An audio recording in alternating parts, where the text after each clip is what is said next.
Alright, what's up, guys? Time for another video. Once again, what do you call it? The big AC units right behind me over here. A little bit of noise, background noise. I don't have anywhere else to go and read this aloud, but hope it ain't too distracting, but I just read this aloud enough. If anyone's caught my other readings of this here book, another chapter. This one called Being Aware of Intentions. So, let's just get right to it. Being aware of intentions. The motivation of the perpetrator is the one quality that is masked or hidden in all instances of deception.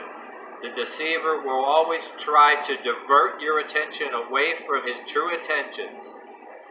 But yeah, sometimes he does, and sometimes he practically tells you them in a snarky way, practically in code or practically right to your face. But yes, just like the author says, they do that too. But anyway, yeah, a lot of times the deceiver will always try to divert your attention away from the true intention. So it could be practically telling you your true intention, maybe not, or the way they're doing it nowadays, it can be either or. So anyway, the high success rate of the deceiver attests to the exceptional skills they possess, making it extremely difficult to pinpoint their intentions. It is of such difficulty that Milton Fisher advocates the use of intuition to determine intention. He says the intuitive system brings holistic awareness to the forefront and sees things that are missed or overlooked by conventional awareness. The trapping of wealth, fame, good looks, position, or status. It picks up signals that are not apparent and integrates them with others from the conscious system into a more realistic assessment of the person. Oh, the air conditioning unit in the background stopped too. But yeah, it still runs and all that. It's actually slightly chilly out here right now, a little wind blowing. But anyway, yeah, read this while I don't have to read louder. But like I said, I hope it ain't distracting and it starts again. It's in all my damn videos, but find a better place to read these things. But I want to read them anyway. Your intuitive sense is an invaluable bullshit detector. Let's read that again. Your intuitive sense is a invaluable bullshit detector. The intuitive is priceless because it is able to see behind the insincere smile, the surface charm, the superficial attractiveness. But people still fall for different guys, girls on social media. And Dr. Phil, both guys, girls, different ages, are falling from people in other countries that are stealing their money, saying, oh, I need money, we'll move here and get married, and yada, yada. But anyway, the author is saying that this is what's supposed to go on, but yet, nowadays, like when you look on Dr. Phil, that ain't happening, but this is the way it's supposed to be, according to the author, and I agree. Read that once again. Your intuitive sense is an invaluable bullshit detector. The intuitive is priceless because it is able to see behind the insincere smile, the surface charm, the superficial attractiveness. Which even in your religions, even if you have a love-hate for religion, they're right. The devil hides behind all those good looks, insincere smile, makes you really like him. It can be good looking. And while I'm at it, we talk about the devil. I remember, even though this is no country song, way back when I was a kid, Terry Gibbs. Somebody's knocking, shall I let him in? Lord, it's the devil, would you look at him? I heard about him, but I never dreamed he'd have blue eyes and blue jeans. I just had to say that. I mean, I heard that ever since I was a kid. But that applies to what this author was just saying here. I know I'm a terrible singer, but okay, let's just read on, okay. I almost want to read that yet again, too, just because I almost lost my place. Your intuitive sense is an invaluable bullshit detector. An invaluable bullshit detector, your intuitive sense is. It detects bullshit, finely tuned. The intuitive is priceless because it is able to see behind the insincere smile, surface charm, superficial attractiveness. It slows aside the outside trappings and deals with the essence of a person. Guile, cunning, duplicity are functions of the reasoning mind, the left brain. Intuition can no more initiate guile or cunning than your eyesight or hearing. But yeah, a lot of your finely tuned bullshit detectors and intuitions can be clouded by alcohol, drug use, and even some of your psychotropic drugs that supposedly some people really need because of their problems. They can be taken advantage of. So it is said in a lot of other things, the most favorable condition for either other humans brings to brainwash you, or if you believe that there are devils out there, other spirits out there to make you do things you normally wouldn't do. Alcohol and drugs creates the favorable trance-like state, so to speak. You know what I mean? But yeah, you can go on and on about that. I heartily agree with Mr. Fisher, but with the reservation that while intuition is a valid tool, it requires a lot of time to establish this discipline. And many people do not have the time, even if they had the desire. Well, it actually is a pretty much almost like some of my exercise, what I'm doing. I don't consider myself a martial artist or a master yoga person, but you can spend a lifetime in your lunch break at work. You do not know it all. It's literally damn near a rocket science. But there are some basics, that you really should have and raise your kids to be, healthy amount of skepticism, but it's part of it ain't rocket science, but there's a part of it is, so I hardly, and if you had the desire, a modified version of that would require almost no time to look to the many clears people inevitably give off as to their true intentions and feelings. No matter how clever or skilled a person may be in hiding their intentions, if you are aware, they will give themselves away each time with various and sundry subconscious slips that they cannot control. But the counterable method that the most to recommend it is to automatically go to the opposite assumption of what is being presented. If someone is presenting themselves as kind, presume that they're cruel. If rich are indigent or authority of some specialized subject, that their attitude narrow and restrictive, may be intolerant. If honest, they are dishonest, and so on. If you may feel that this is unfair and restrictive, that will eliminate the good potential along with the bad. Overall, it is not true because there are one of two reasons. One, the law of percentages is on your side. I know an executive who summed up his job as being a rejector. That is, he rejected 98% of new projects that came across his desk. He pointed out that the contrary to the common image people held of most executives is that they promoted new ideas. The reality was exactly the opposite, and that because most these ideas failed, therefore he was automatically on the winning side in rejecting them. One or two that got away, he simply rationalized by saying, you can't be right all the time. With my recommended method, however, you can succeed 100% of the time. That is because the assumption you make about another person is kept silent. That is, it remains in your awareness, not in the person's. So, other words, more bees with vinegar than honey. Keep something in the back of your head. Don't commit to it. That's how I am understanding it. But don't say it out loud. You might be right, you might be wrong. Only time will tell. Keep talking to the person, see if they give enough rope to hang themselves and slip up and reveal you their intentions. Because, a lot of them get pretty arrogant, you know what I mean? Well, like, for example, my stepdad always told me, more bees with vinegar than honey.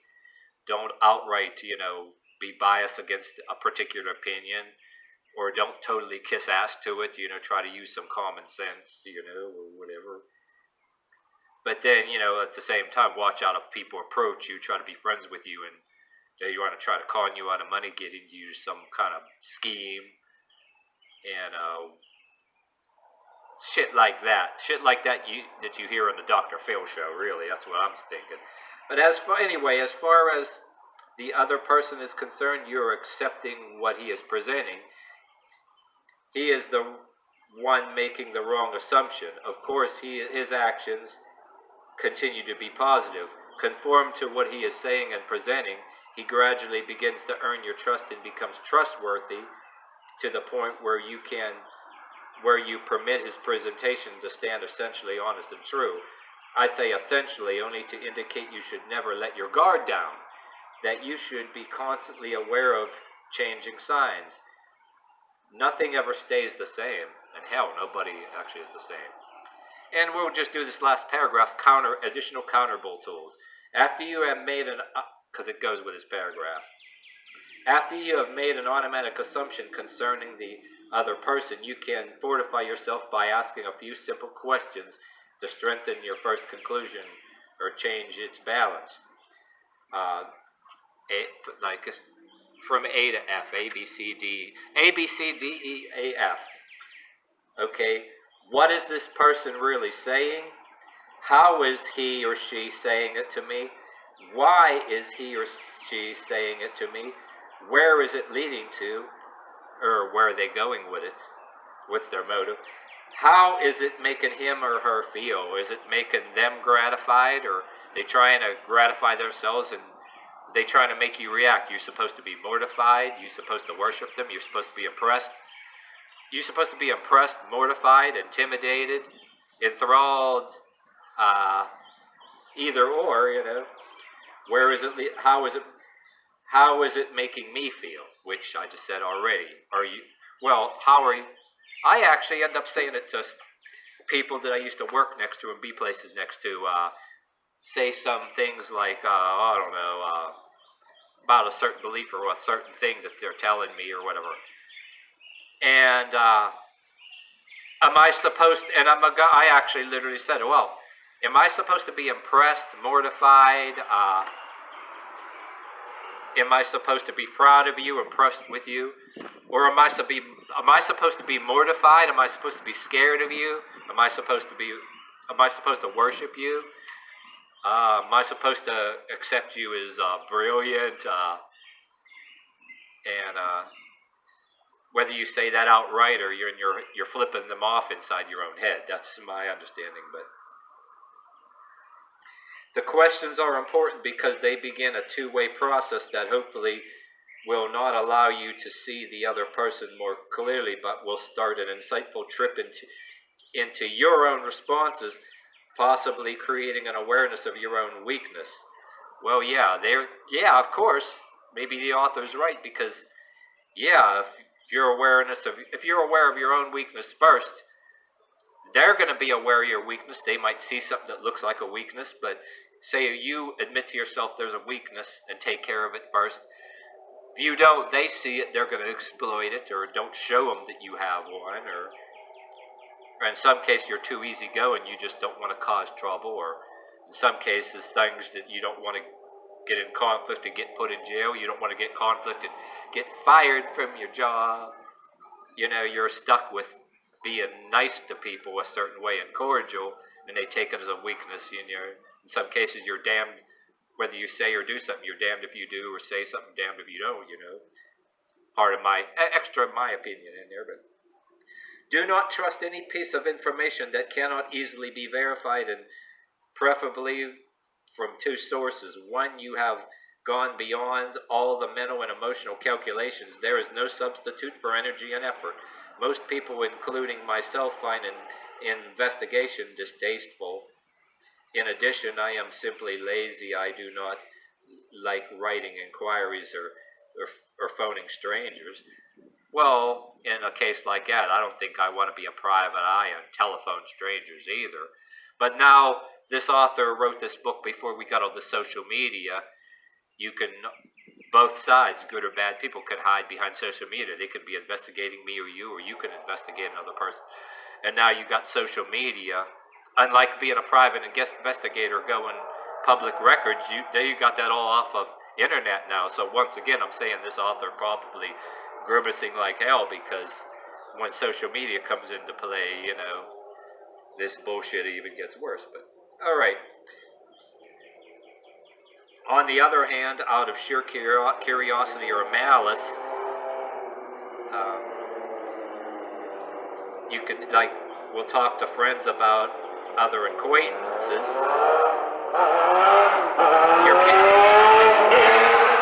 You're curious about prospects, problems, vices, sex life conflicts, accomplishments, and a host of other things. You might construe your curiosity as being a gossiper, or wouldn't argue with that fact either. However, I choose, or some of us choose, to interpret curiosity or gossiping as being interested in a personal history. So that can go either ways. You can be a gossip, or you could. Some of us, like practically myself, or sometimes the author, don't like to pry at other people's business, but everybody else sure as hell likes to. But yeah, this goes on like a little more here, though, too. I also know that it's very helpful to me in knowing where some people are coming from, which allows me to see them more clearly, as well as telling me what I should do and how I possibly could defend myself. Whether you like it or not, you have been documented, and okay, this paragraph is important. This is a longer chapter than I thought, but okay, this is a little bit more important. Whether you like it, this is a fact. Whether you like it or not, you have been documented and checked out all your life. Yeah, no shit, back from we were babies. But like I said, some of us were born, I was born in 72. You might be watching this, you're younger than me, when you were born later. There might be some of you watching this video, the reading of this, you were born before me. In so many cases, your birth, everything was on paper. Now everything is more electronic than it has been. Now you can't get a driver's license, or you can't even go get apply for another job. You try to go get a paper application, walk into a workplace for a paper occupation. It's like, hey, look at you like they don't even want you there. They know now everybody in the world has a cell phone and internet where you apply for jobs. You go into Indeed.com or places, and everybody, even you consult with a workplace, it's like, well, I could go on and on about that, everything being electronic as opposed to paper. I don't want to yammer on too much about it, but once again, I'm talking about when the author wrote this book compared to everything, how it's getting now.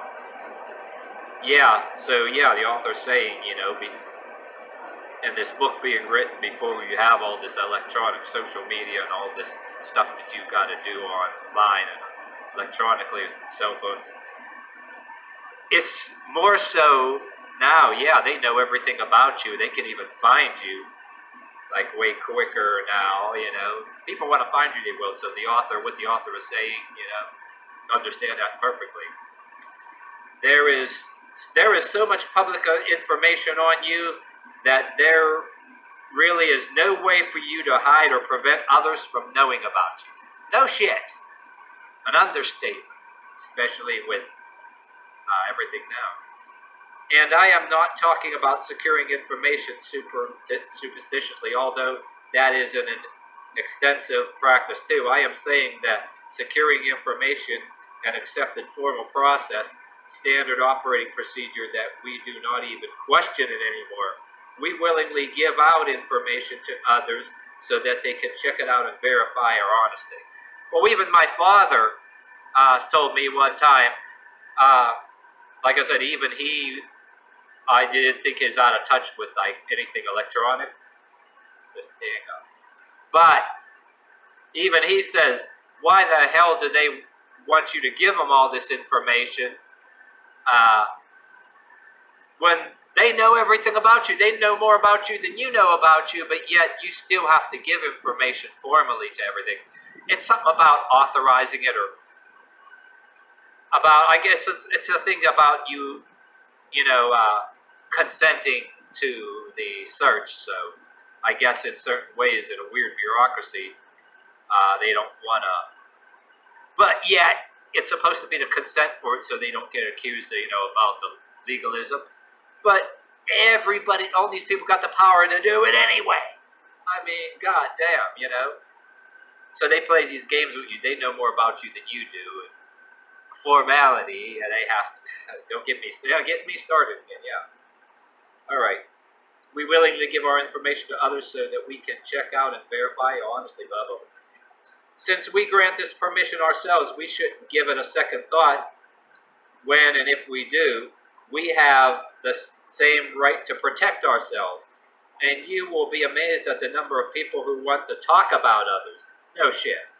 It gives them a sense of power knowing what they might determine out of the outcome of someone else's life. If the other person should learn that you are investigating them, they may not like it, but they will start developing a healthy respect for you. I don't know about that. Well, in some cases, say you know they're through people, different thing investigating you, and you're investigating them, and they maybe they know that you know that. Maybe they know that you know they know you know that they know you know that they. Well, you know what I mean. Maybe they know that. You wonder if they know that you know they know that they know you know they know. And I'm being silly, you know what I mean. But okay, yeah. But at the least, they will quickly surprise you are not a complete fool. Yeah, and easily deceived that they are better on their toes to go elsewhere if deception is on their minds. Well, a lot of them, you know, they know,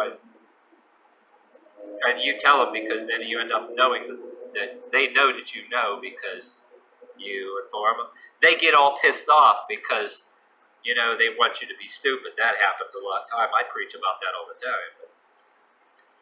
A fierce-looking, loudly barking dog is more often than not respected.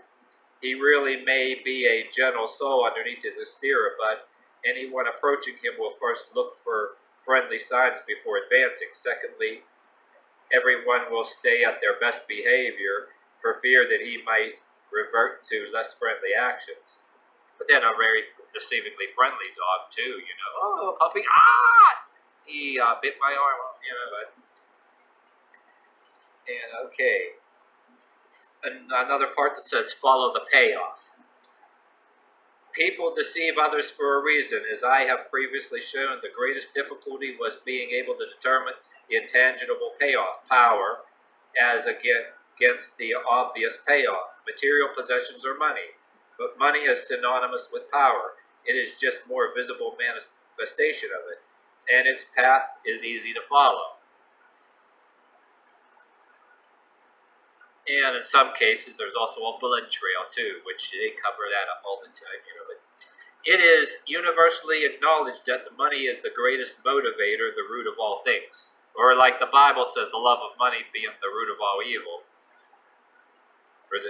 I wouldn't go this far, but I certainly agree with many great men that money is central to the existence and responsible for good and bad. Horace acclaimed, money is the foremost thing to seek, cash first and virtue afterwards. Cicero warned that of evils current upon the earth, the worst is money. Alexander Hamilton called money an essential ingredient to happiness. Tolstoy regarded money as a new form of slavery. Heinrich Heine claimed money is the god of all time. Heinrich Heine claimed money is the god of all time. George Bernard Shaw called money the most important thing in the world. Sophocles, or whatever his name is, how you spell that in there. I almost thought it was Socrates. Observed, for money you will sell your soul. In Money Madness, Herb Goldberg and Robert T. Lewis commented that people often give each other double messages in regards to money. They claim it is good to strive to obtain money, but bad to admit that one wants a lot of it. money is viewed as the most important commodity in the world, but social etiquette demands that is spoken of having no value. Well, this is really starting to talk about money stuff, so I really should split this video up and make it into another video, really. People give lip service to the democratic ideal that everyone is equal, but give differential treatment to those who have money and those who do not. Hypocrisy about money is therefore inevitable. In fact, hypocrisy becomes the norm. People who deviate either by openly avowing their desire for money or not devoting most of their time and energy working to acquire it is peculiar. Goldberg and Lewis also point out that the dichotomy and ambivalence, or whatever that word is, in institutions as well as individuals. Great religions of the world that preach poverty and denial have leaders and representatives who live lavishly, or church leaders who stress that the value of sacrifice and piousness, or build churches, cathedrals, and temples that are architectural masterpieces richly adorned with gold and silver and housing some of the most valuable art collections in the world. Pablo Picasso accumulated more wealth in his lifetime than any other artist, yet for many years he was an ardent supporter of communism, an economic system which advocates the equal distribution of wealth. During the 60s, many rock singers such as Bob Dylan became rich by writing and singing protest songs which berated the establishment for the concern about money and materialism rather than human rights and social reform. Later, Dylan built an ultra-posh home overlooking the Pacific Ocean in Malibu that cost $2 million. All his talk about money is to make the point that if you presume money is the reason for the majority of cases of deception, you would not be far off at all. You are also presumed that some form of power was the reason a majority of deception. Would you also be correct? There are also other motives for deception, such as pleasure in sex, but also so much sex is also a power situation that would be difficult to separate the two. Therefore, if we immediately ask what is the motivation for seeming deception, and what is the payoff for the deception, and we assign money and power for the reason, we would be almost automatically right. So we keep our eye on the payoff and follow the path. Keep your eye on the money. We will be able to see how the deception is being accomplished. We will literally be x-raying the scheme and pretense because we are able to go get underneath the mask at once. With these few general rules and simple tools, you also will be able to remove many masks and hide. You will also be able to remove the many masks that hide the true intention of the deceiver. It would enable you to get to the deception sooner, stop it quicker, stop it better, in order to facilitate the process, in order for you to identify quickly some of the other masks that exist. We shall now examine the appearance. And it continues with masks, the title Masks. And I already did videos reading this under masks, experts, credentials. I didn't do track record yet. The intellect, I did the video on that one because I was reading the chapters at random. But okay, so this ended up being a longer chapter. The author went on and on about money. You know, the first part there, I noticed it was about deception in detail. And then I was like, whoa, geez, this should have been a whole nother video, right? But then he ties money in with the deception. So the second half of the chapter, he goes on about money, which when you finally finish reading it, you're kind of tying it together. You know, it comes together in a rather beautiful way. And we see it on TV all the time, and a lot of people deny it with their own delusions, whatever they pick and choose, cherry pick what they want to watch on TV or who and what they want to look up to, you know. And yeah, the author's right. People see it, we should see it, but people see what they want to see, you know. All right.